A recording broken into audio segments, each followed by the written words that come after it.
Hey, what's up everyone? Welcome back to another exciting video. Today we're going to be going over something that a lot of people have been messaging me about lately, and that is taxes, especially in relation to Brexit and the UK VAT tax. Basically, in this video, what I want to do is I want to give you all a general understanding of dropshipping taxes, and then I want to dive a little bit deeper into the Brexit and the VAT and all of that to do with the UK taxes. So we'll go and we'll kind of structure it along that way so that by the end, hopefully you have a really good understanding of all the taxes. So real quick, before we get into this, I do have to declare that I am not in any way a tax accountant or anything along the lines of that, nor am I faking to be. Everything that I'm sharing today is just from personal experiences. So definitely just take this as advice from someone that's had personal experience. If you do want legal advice, make sure you go to a registered tax advisor or accountant. So let's get right into this. Let's get right into the juice of the content. What I'm gonna do is I'm gonna quickly explain what kind of taxes you need to collect for a dropshipping business from my perspective. So when you're starting out or when you're a little bit farther along, this is kind of what I'm thinking you should be doing. So typically for most countries, and we're gonna look at the US here, is you have to collect sales tax based on the different states that you ship products to. Certain states will actually charge a sales tax based on where you ship from. Other states will charge a sales tax based on where the package actually gets delivered to. So it can get a little bit complex, but that's why when it starts out, you do wanna keep things relatively simple. So for most countries, this is how it worked. You'd have a structure where you have a generalized sales tax that you're going to be collecting based on different sections of that country. It's the same in Canada where I live, but we have provinces. So with that structure, basically what ends up happening is, what I recommend you do when you start out is just collect the sales tax based on sales made to the province or the state that you actually live in. Again, this isn't the actual proper advice you're gonna get from an accountant. This is just me saying what I think is the best option when you're starting out. Realistically, you don't wanna be focusing on too many of these crazy things until you actually need to. So with that said, basically what you would do is you would go through and you would be collecting sales tax for the different provinces or the different states, wherever it is that you're located in. And then for the other ones, you're gonna worry about those once you're a little bit bigger. As for collecting taxes, so sales taxes for other countries, so outside of your actual country, there's not a whole lot that you need to do. For the majority of countries, you don't have to worry about this again until you're a much bigger company. And then what you also want to do, of course, is pay your income tax. That's just a given, so we don't need to go over that one in any more detail. So you'll basically have that all structured in that way. And then when it comes to the value added tax, this is the thing that I've been getting so many different messages about from people, just wondering like, what the heck do they do? And the reason why so many people are wondering is because it is not very clear. There's a lot of misinformation and a lot of different stuff going around. So I've done a lot of research and I've got what I'm going to do. And then I've also got what I think other people can do. And I'm just gonna give you a couple different ideas of what it is that you should do moving forward. And you are gonna have to go out and decide what's the best option for your business. Basically, when it comes to this whole Brexit UK deal, it's all to do with value added tax. So traditionally, the way that value added tax was collected when it came to the UK is the package would be shipped to the UK, and if it was under a certain amount of money, there was actually no value added tax collected and you didn't have to worry about it. But when it comes to this, so as you can see here, I pulled up a couple different little articles just to kind of show you what's going on.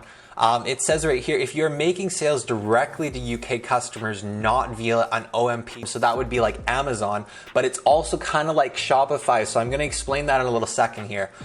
From overseas, you need to register for VAT immediately from January 1st, starting 2021. So this is the craziness that everyone's freaking out about. So when it comes to this, it's just like the majority of taxes when it comes to other countries.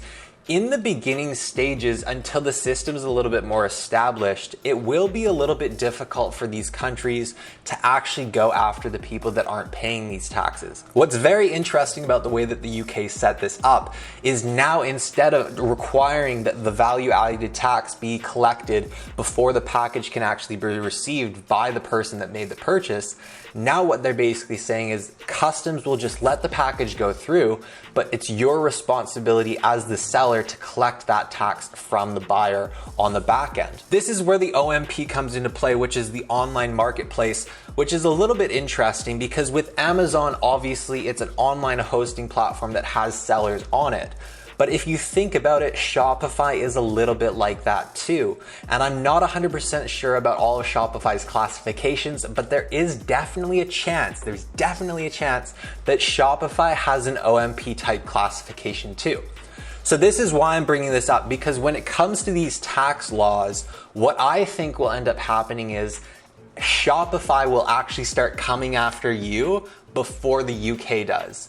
Because what I think is going to end up happening is Shopify will actually be on the line and have liability and risk if all of the sellers using their online platform are not collecting the proper taxes. So that's just kind of my theory. How it will play out, I'm not 100% sure. This is all speculation like I mentioned before, but let's keep diving a little bit deeper because the rabbit hole goes even deeper. So let's kind of see where this goes. So basically this online accounting company is straight up just saying you do need to collect VAT tax. So that's where they stand and that's where they're going to stay standing. So this is basically what I was talking about a moment ago there. And as you can see here, it says US businesses, so basically all out of UK businesses, were accustomed to paying import VAT at the UK border or just leaving it up to the UK customer to settle. So this is kind of how it used to work, right? Everyone would just kind of leave it and let it play and run its course. Now instead, right, it says you're going to have to charge and collect the UK sales tax at checkout. So this is on your store at checkout. You're going to actually have to collect this. This applies to consignments sent from the US. So the US or any country outside of the UK valued at or below 135. So you see it says at or below now instead of at or above, right? So it's at or below. So it basically means 135 euro or anything all the way down to zero. So that's basically what that means. Sellers must report and pay the collected VAT through a regular UK VAT number. So this is another website, this is another accounting website, and as you can see, do not delay. They are absolutely freaking out and trying to pump it up. And this is something that I noticed as a pattern with all of these accounting websites is they were all kind of just going along and pumping up that you need to get this going, you need to get this going. So I did a little bit more digging because I got your guys' back, and this is why I'm bringing two different perspectives. One is, yes, you should proceed forwards, and then the other one is, no, you shouldn't. So this is why I'm thinking this way, and I'm gonna share it with you with a little bit of backed up data. So when we come here to the actual UK.gov website, this is where you can go through and you can do a test for the Brexit rules, and you can actually determine, and this is quite literally at www.gov.uk/transition. You can actually do a Brexit rule test, and when you go through this test, it's going to ask you a series of questions that you need to answer. I've done this test, and when I finished this test, quite literally the UK website said, you know what, John, you don't need to worry about this. So I was looking at that after taking their test, and I was kind of like, okay, that's a little weird. That's still not enough for me, right? Because I'm going to be sharing it with all of you guys, so I wanted to dig a little bit deeper and kind of see what was going on. So while I was going down the rabbit hole and doing a little bit more digging, I basically wanted to actually go through the entire process of registering for a VAT number with the UK through the UK official website, which was a little bit of a pain, if I'm perfectly honest. It really was. There was so many different ways that they wanted you to go, and then once you got to a certain way, it would say, oh no, actually if your business is this, you got to go this way, and then you got to go this way. Eventually, I ended up going the correct way, got everything right, and got the entire VA set up. But what was really interesting after I went through the whole process is how it actually displayed the information to me. So basically, when you go through the process, you're going to come to the UK website, which is the gov.uk website, and you just go ahead and you hit register online. So when you're at this website, you can go through the entire registration process. You do need to create an account because this will give you all the information that you need when you're going through and setting it up. Once you get that all set up and your account is all good to go, you're then going to have to go through kind of like a quiz, like a business quiz that will ask you all these different questions about what your business is and all the different structures of your business. And then by the end of this, what it's gonna do is it's gonna let you know exactly what you need to do and how you need to register. So this is where things got really interesting. What I did is I took a screenshot of this entire registration process, which this is me quite literally at the end of the registration process, and this is what I got at the end. So as you can see here, it says the information you provided indicates that the business is not required to register for the VAT at this point.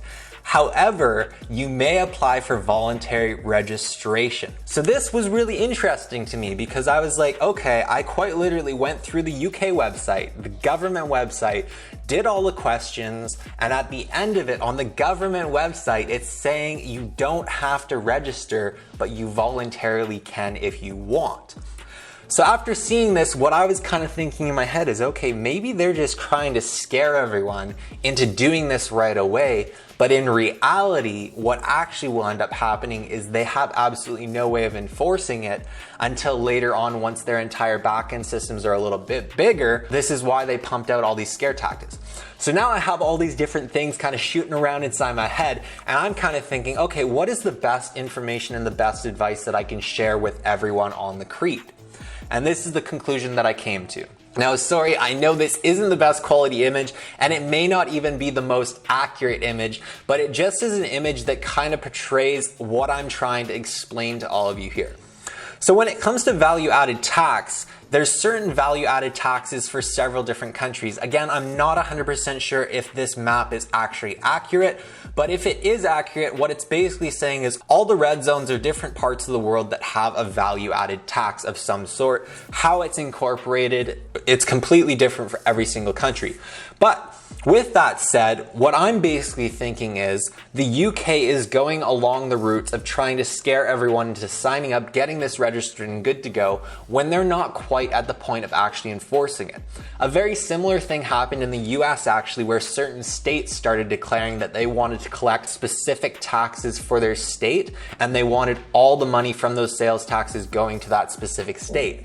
So very similar things have been happening in the world in several different ways. It's just this entire Brexit thing has completely been blown out of the water, not only by everyone else, but also by Shopify too. So this is kind of where all my theories come from, and my two options that I'm gonna mention to you.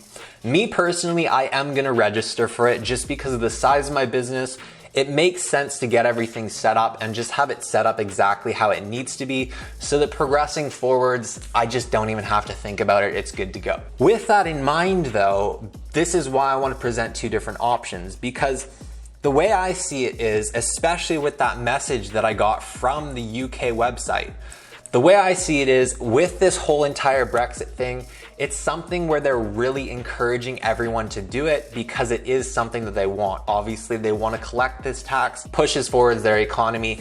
But when it comes to the reality of it, how easy is it going to actually be for them to go through and go after these people from other countries that haven't remitted that tax to the UK? So this is kind of where I'm coming from. I think for the majority of people, and again, this is just based on speculation and based on my personal advice, it is not actual accounting advice.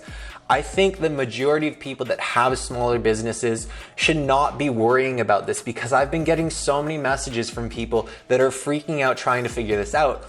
I don't think you should be worrying about this, and if you do think it's a massive concern for you, then consult an accountant and see what they have to say in relation to your business. Or you can go through and you can do the entire registration and setup online just like I did. It is relatively easy. You can just go through and do it and set it up.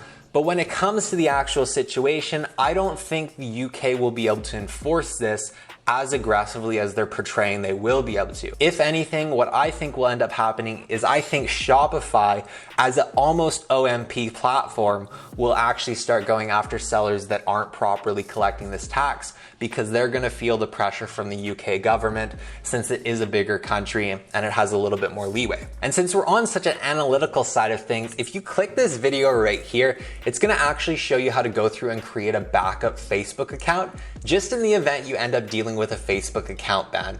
If you did like the video, of course, just make sure you give it a thumbs up and subscribe to the Creed for all future videos.